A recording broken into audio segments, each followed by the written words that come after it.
Hello, this is GLS, and this is the Brooklyn Nets Draft Capital Review.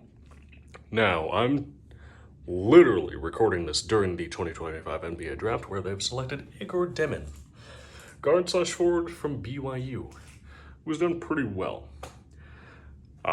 So my sources for today's video are these two, Tankathon and Pro Sports Transactions. Thank you so much for this information. And this is what I deciphered from Pro Sports Transactions' little list they have. So there's a lot here, obviously. This may or may not stay because it's a proposed trade with the Atlanta Hawks. So keep in mind the grain of salt. And obviously all of these picks may not stay due to the direction that Sean Marks, the man that has built all of this draft capital, will take. So, starting off pretty easy, they have 5 firsts in 2025, if I can count correctly. 1, 2, 3, 4, 5. Yep. Plus 36. It's pretty dang good. They're going to use it almost all up, unless they make a trade and get up to like 14 or something. I have no idea what it is at the draft. I'm recording this as 8 was selected, so yeah, so let's take a look at their next tier. Brooklyn has their own first and a couple of seconds. Not bad. The Sixers first, which is protected in 2027. The New York Knicks first from, I believe, the Miles Bridges trade? Or Mikhail, not Miles. It's a Hornet. And then Houston has the rights to swap Brooklyn's first that year, which isn't great. And then this is a recurring theme. Los Angeles Lakers, second round pick. On to 2028. There is a mess of a swap over here. Just think about it as Washington owns Brooklyn's pick, or the right to swap thereof. Phoenix is owned by Brooklyn, and New York is owned by Brooklyn. So they could swap, obviously. It's going to be one or the other, Phoenix or New York for Brooklyn. If that's a better pick, obviously, we don't know about New York. They have fired Tom Thibodeau, so they could be bad in 2028. We shall see. Phoenix is starting to turn the page, although they're going to be bad for a little while, so Brooklyn might swap there. And if Brooklyn is still bad in 2028, Washington has that right. And Washington, with, I believe they have Trey Johnson now, might be good. Although they needed a big man and not a guard in Trey Johnson, I would have selected Kamen Malawak. But I digress. I'm not the Washington Wizards. So, already, 2029, they have a fresh set of picks. Obviously, New York, their own, and a slew of seconds.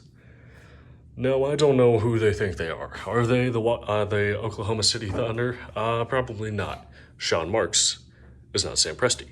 So, keep in mind about all of this. Obviously, this might be for trade reasons. They don't need all of these seconds, but if they choose to use them, it would be good. They'd have to dig deep to find some depth in that class, and they have to get kind of lucky.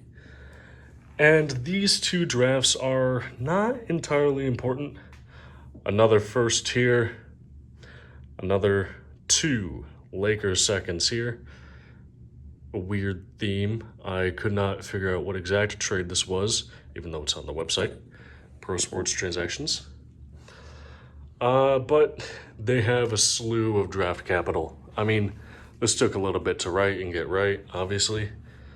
Wrote this all out by hand, and my handwriting is sloppy, so... But yes, obviously, a lot of seconds. Oh, that's the wrong way, sorry. But yes, this is just a lot of draft capital. And dependent on what the Brooklyn Nets want to do, obviously this is too many picks to keep all at once because 15-man rosters. And also the G League, but it's just a lot of asset management as well. And to be completely honest with you, all they really care about is here. They want to build their team off of this year. That's why they went and got 22 rather. They got 27 and 26 earlier on, and their own pick at 8, which they got a little bit unlucky with the Dallas Mavericks jumping and the I guess the Phoenix, no, not Phoenix, sorry. Damn, I can't think of it. Oh well. A couple people jumped him. I think 2, but I could be wrong. It was at least 1 in the Dallas Mavericks. So yeah, they care about this, obviously. They're not going to go into 2026, although they could trade this first in here, and maybe their second this year to get up to like 11, 12, 13, 14, that kind of area with 19. But I digress. They probably wouldn't. Maybe they trade up to 10.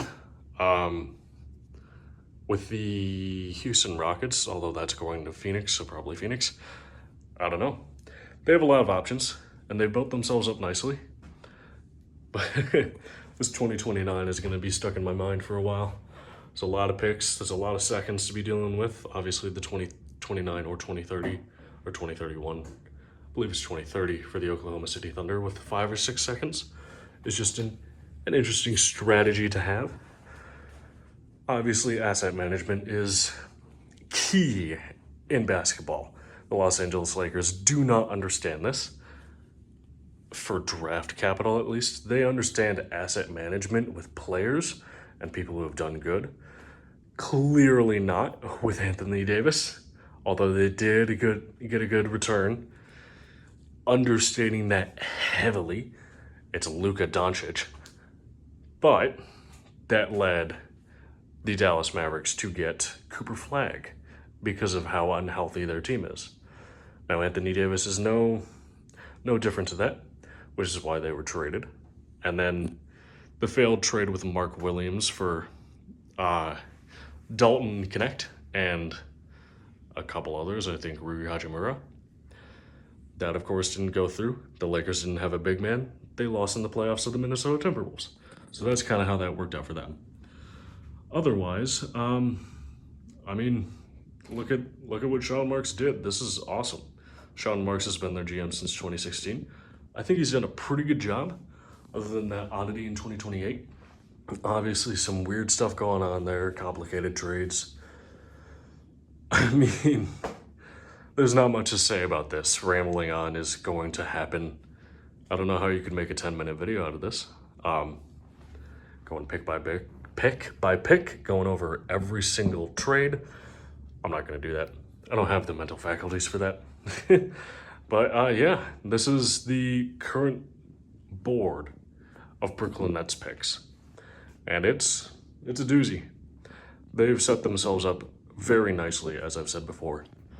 And honestly, they could be turning the stone. They could be pretty good. And then come 2029, they have that New York pick, and they could be doing pretty damn well. I mean, they could be in like the Eastern Conference semifinals and have like pick 10 or something, which would be completely ideal for them. But of course, that's not how everything works. Not everything is the Oklahoma City Thunder. With that Philadelphia pick that unfortunately fell to 3, and they got VJ Edgecombe, so I mean, they're trying their best, and it's honestly doing pretty good, so I have nothing much to say. Sean Marks, you've done a good job. This is GLS with the Brooklyn Nets Draft Capital Review.